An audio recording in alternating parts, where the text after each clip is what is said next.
Hi, I'm Hassan Meme, one of the cardiothoracic surgeons in the Henry Ford Health System, and I'm the surgical director of the thoracic organ transplant system. On the 15th of October, our team, the lung transplant team, performed what we believe is the first double lung transplant done in the nation for a vaping injury victim who's a teenager. Essentially, the patients are doing excellent recovery, progressing very well, but the patient and the family have not been in a ready position at this point in time to speak to the public about their personal experience. Probably that will come in the future. However, they elected not to be in public eye, and out of respect to their privacy and wishes, I kindly ask the media to direct all inquiries to the Henry Ford Media Relations Department for answers for the time being. Essentially, the reason we wanted to bring this case to public attention because of the epidemic of e-cigarettes and vaping-induced lung injury that we are witnessing in the country. As of last week, over 2,000 cases were reported to CDC. Close to 40 deaths were confirmed from lung failure related to this injury. It's a senseless disease process, totally preventable death. And our teenage patient would have faced certain death if it weren't for the lung health. But when you look at the statistics, as far as the use side has the picture of the lung after transplantation on the left side, and the picture of our recipient's lung before, when we first transferred him down here, showing the destruction that occurred to his native lung, the amount of pneumonia that was there, and the amount of dead tissue that was in the lung in response to the injury. This is, again, a preventable potential tragedy. A lot of people lost their lives, and it will affect our future generation. And this senseless type of product needs to be fought, and action is required immediately. I will let the rest of the team members talk a little bit about the story. Clearly, I cannot acknowledge the village of highly trained and extremely reliable and extremely powerful team members who got involved to make the process happen. There is totally an army of physicians, surgeons, technicians, nurse practitioners, PAs, anesthesiologists, perfusionists, I mean, a slew of people who made this happen. This is not an effort of one person or the 5 members that you see in front of you here, but we represent some of them. Our story started with a phone call from Children's Hospital of Michigan about a kid who is on extracorporeal life support machine due to complete lung failure. And the patient did not progress. Actually, the lungs continued to worsen with time. So the reason they reached out to us to see if we were able to contemplate the idea of potential lung transplant. And this is where we started. On the 3rd of October, the 3 of us here on this side, Dr. Yaldo and Mike Fried from Perfusion, we were sitting down discussing the logistics of moving this patient who's currently on ECMO machine that was not transportable and how we can get about it. Eventually, to meet maximum efficiency in the transport process, we decided to put the ECMO machine in my car, and the 3 of us drove to Children's Hospital. And we placed him on the ECMO machine over there, waiting until the paramedics arrived, and then the professional transport emergency service system helped us move the patient with Mike and Nick Yaldo both transporting the patient in the car to bring him to our site. So with this, I'm going to stop and the introduction here and allow Mike Fried to tell his part of the story. Yeah, I'm Mike Fried. I'm manager of perfusion services here at Henry Ford Hospital. And I'm just going to give a little synopsis of how we ended up here and the machine that supported him while he was waiting for his lung transplant. On September 6th, he was admitted to Ascension St. John's with, which appeared to be pneumonia. On the 12th, he was intubated, and on September 17th, he was transferred to Children's Hospital of Michigan, where he was put on an ECMO machine. The ECMO machine is basically a portable, long-term heart-lung machine, similar to what we use every day during open heart surgery, but it's used to do partial or total support of the heart and or lungs, giving them a chance to rest and recover. After he'd been on there for a few days, he continued to deteriorate, and that's when Henry Ford got a call.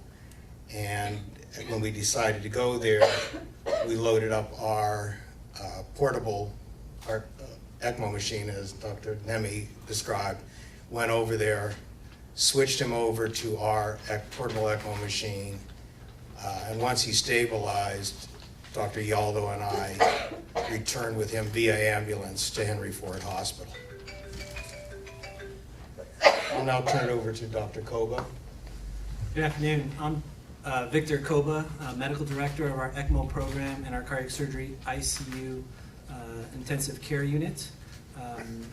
Our team was responsible managing the patient before, during, and after bilateral lung transplant. I was there when the patient came to Henry Ford via MedStar on full ECMO support. Our physicians, our advanced practice providers, and nurses supported the patient and evaluated the irreversible lung damage that had occurred associated with vaping. Working closely and noting that his lungs were not going to recover, working with the lung transplant team, we worked to get him on the lung transplant list within a week, and on October 15th, he had successful bilateral lung transplant and no longer needing any ECMO support. The patient is recovering well. It takes months to fully recover from bilateral lung transplant. Within 2 weeks, he was off the ventilator and starting to work with our physical therapy team, starting to walk again and slowly regaining his strength. It's been a rough recovery, and noting that this is all related to vaping-associated lung injury. We are asking that you continue for his support, family, and the medical team as he's going to continue his journey as a lung transplant recipient. And I'll pass on to Dr. Lisa Allensbach. So hello, I'm Dr. Lisa Allensbach. I'm a pulmonologist and also the medical director of the lung transplant program here at Henry Ford. On October 1st, I received a phone call from Children's Hospital of Michigan asking for help. They described a 16-year-old with vaping-induced lung injury that was no longer able to oxygenate. So being one of the leading lung transplant centers in the Midwest, we were happy to help, and we'll continue to assist his family in his recovery over, as said, the next several months.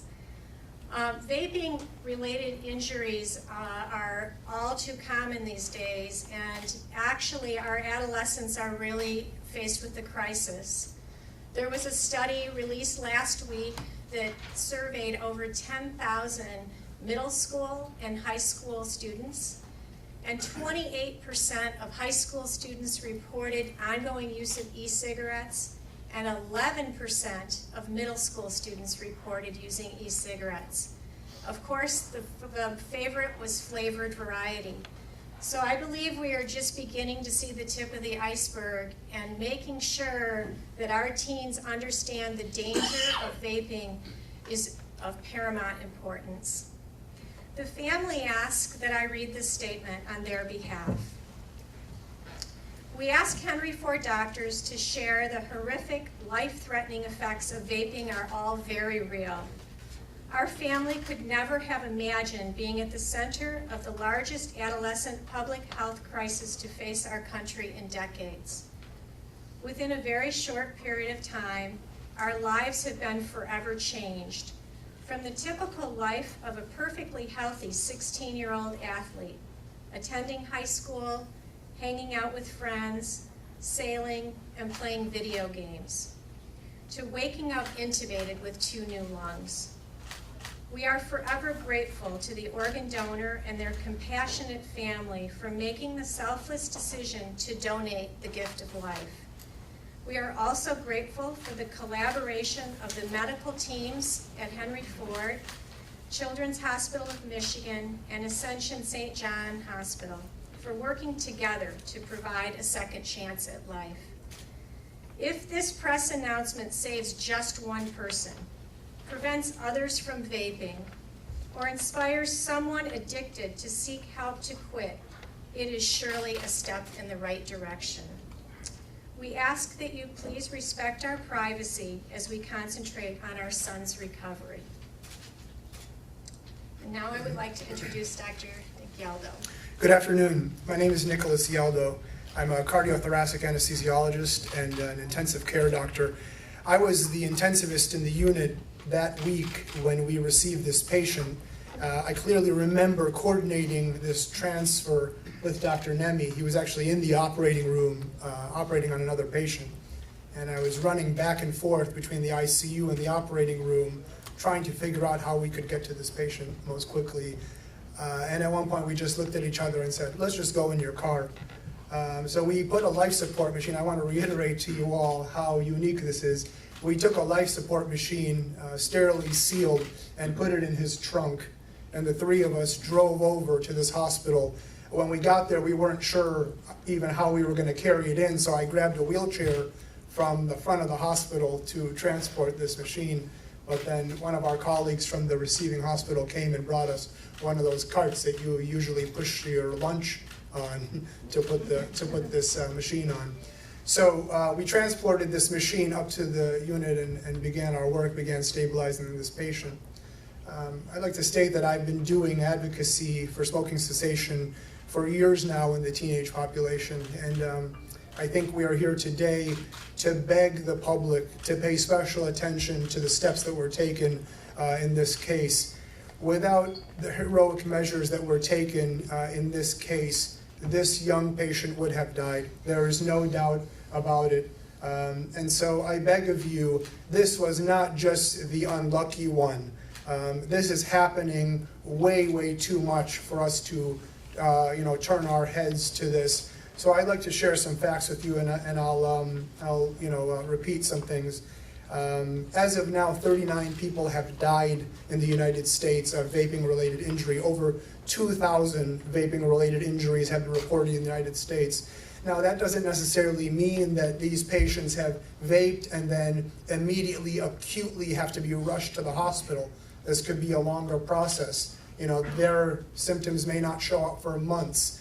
And even the individuals who have recovered may now be on lifelong oxygen. Who knows what's going to happen to them in the next few months to years.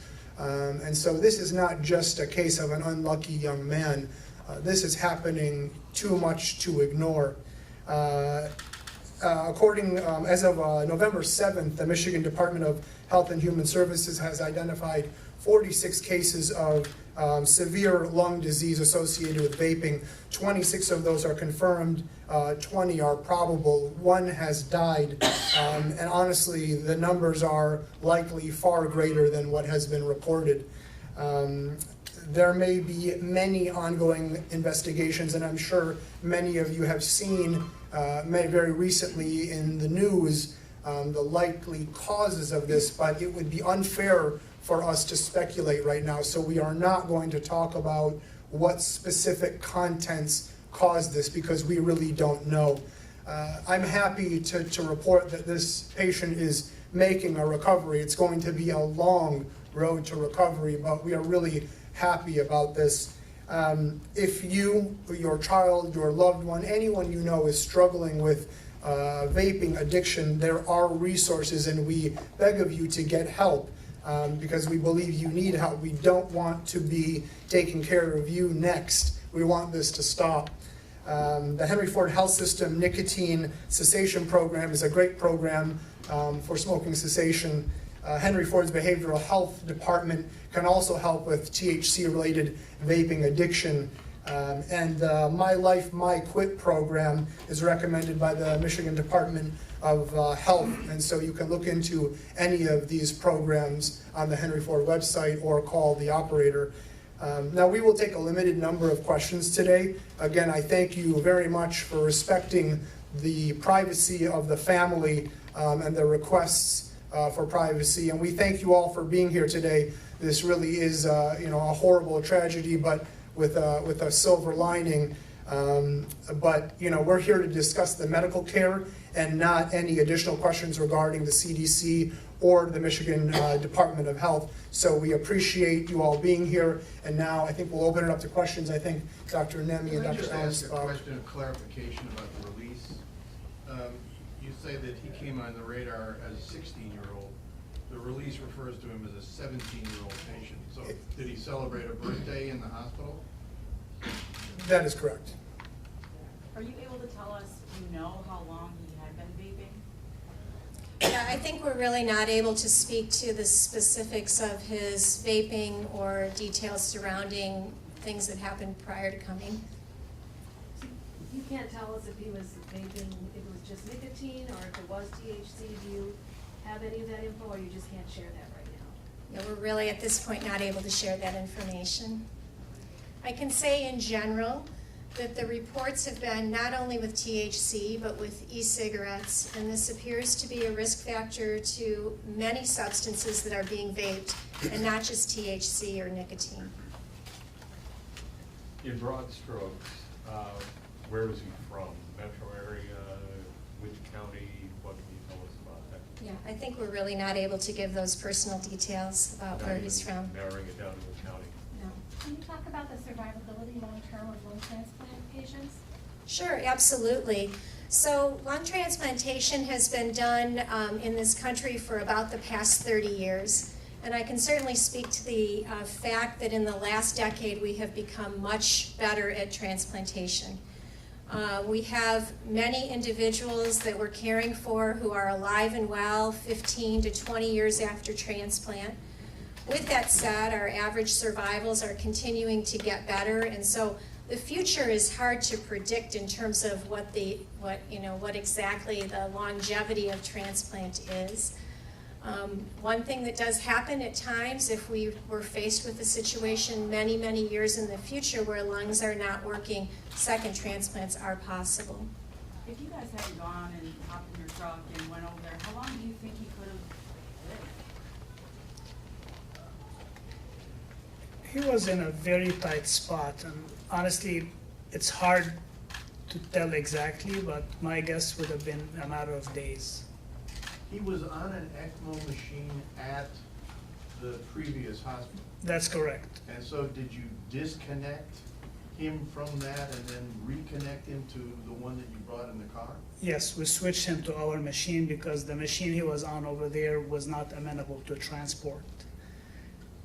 And that disconnect is basically about what, Mike, about 8 seconds? Yeah, so they 10 almost seconds. seamless? Seamless, because we got everything ready to go, and then with the help of Dr. Yaldo and Mike, we just kind of disconnected quickly and connected him to the new machine, because he wouldn't have survived even minutes without it. Dr. Allenspot, can you provide a little more clarity? Can you give us a median survival rate after lung transplant? Sure. So the median survival rate following transplant is about 7 years at this point, with a very wide range. Certain patients that we transplant have a higher risk than others, and that median survival has really dramatically improved in the last decade. So we're hopeful that given his youth and progress that happens in the future, that he will be alive and well for a long time. Given your personal experience with lung transplants, how does the damage done to his lungs compare to, say, a lifelong smoker or someone with black lung or something? How does it compare? Well, what I saw in his lungs is nothing that I've ever seen before, and I've been doing lung transplants for 20 years. There was an enormous amount of inflammation and scarring, in addition to multiple spots of dead tissue. And the lung itself was so firm and scarred, it was literally, we had to deliver it out of the chest. So this is something that I personally, this is an evil that I haven't faced before. Was it shocking to see that, especially in someone so young? Looking at the CAT scan from before, I was expecting, but it was worse than my expectation, yes. Can you talk about your message to the public? Because I know a lot of people are gonna say, oh, well, it must have been the THC, it must have been not the one I'm using, is what people are going to think. What is your message about these vaping chemicals that people are using? What should they consider? I think that one of the really important messages is that this has not been figured out. We are not certain what's causing this insult to the lung, that for some individuals this risk can happen over many, many months, and other people it seems to be more sudden in terms of onset, that it is a life-threatening problem. And at this point, not knowing what exactly is relating to the injury, the strong, sort of firm, absolute recommendation is that these vaping products should not be used in any fashion.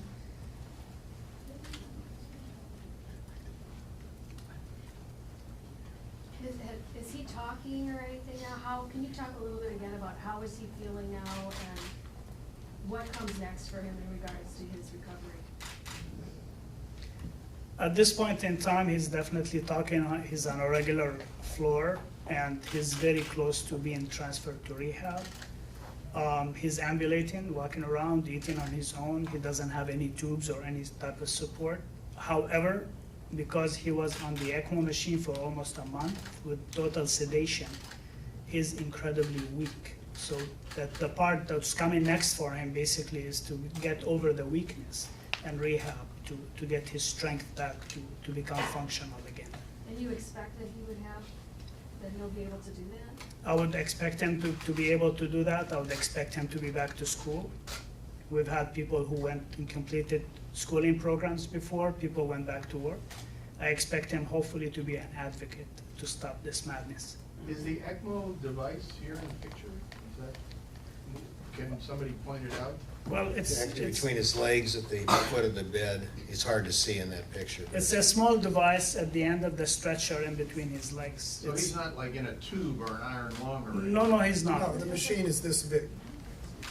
That's why it's portable. That's why it fit in my little car. Can you guys describe what we're looking at in these lung scans? Well, the picture on the right is basically a reconstruction CAT scan showing what we call coronal. It's- We're looking, it's on our. There, left. It's on their left. It's on my right. So basically, it's reconstruction CAT scan showing the old lungs. And in the picture, you can see the bronchial tree.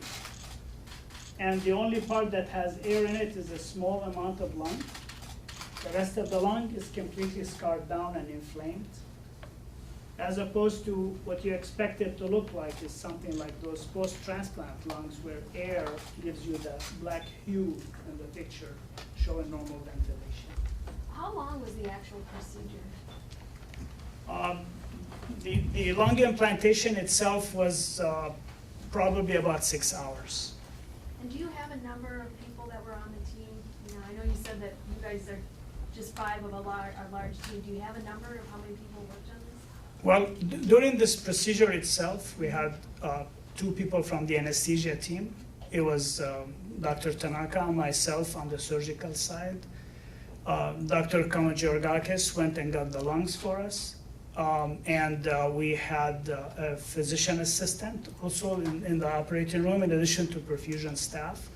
And then we had scrub nurses and then circulating nurses. So the team on average is about 7 or 8 people in the room constantly. What can you tell us about the donor? It was a healthy donor. Age? We're not allowed to disclose age until about 6 or 7 months after the transplant from just UNO's policy standpoint, so I can't violate that. Okay. Region? It was within the tri-state area, I would say. What type of symptoms would you be experiencing if you're a vapor and you're running into some difficulty? You might think you're out in front of it, but you're experiencing some type of symptom. It's usually shortness of breath and cough to expect, but I will delegate that to Dr. Ansbach. Yeah, the symptoms can be most commonly related to the lung, and that being cough, shortness of breath, chest pain. But as this produces inflammation in the lung, it's also noted to produce systemic effects. So people can have actually fever, nausea, vomiting, diarrhea, muscle aches, and lack of appetite. And it is something that can happen quickly, within hours to days, but there have also been multiple descriptions of these processes happening over many weeks to months. Are there attendant, or is there attendant damage to other organs when something like this happens, like heart damage or whatever? So certainly when you have such an overwhelming inflammation in the lungs, where you have severe vaping-related lung injury, that inflammatory cascade can affect other organs, and you can have systemic effects from this in addition. There are 86 people on the lung transplant waiting list in Michigan. How was this patient put to the top? I've had some people ask me, well, you know, this was a self-inflicted injury. Right. Is there any consideration given to how the person became ill and whether that person will continue the behavior for transplant? It's an excellent question. I mean, this is something that comes into our conversation on a daily basis every time we discuss candidacy. Special considerations are for someone who's a child.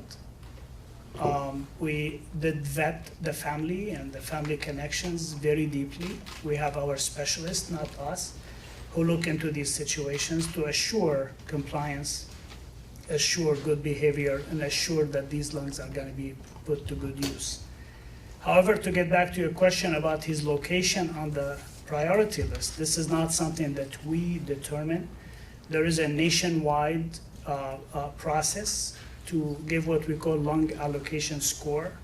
That's 100% based on the patient's degree of illness, the acuteness of the illness, and the likelihood of death, and that's what gives priority to the patients. So having this patient 100% dependent on the ECMO machine, he wasn't doing very well on the ECMO machine. He was supported to a maximum level when his blood pressure was low and he had a lot of issues. That automatically, by plugging in his characteristics into the calculator, brought him up to the top of the list nationwide. So it's certainly not something that we control. It's just it's a policy by UNOS.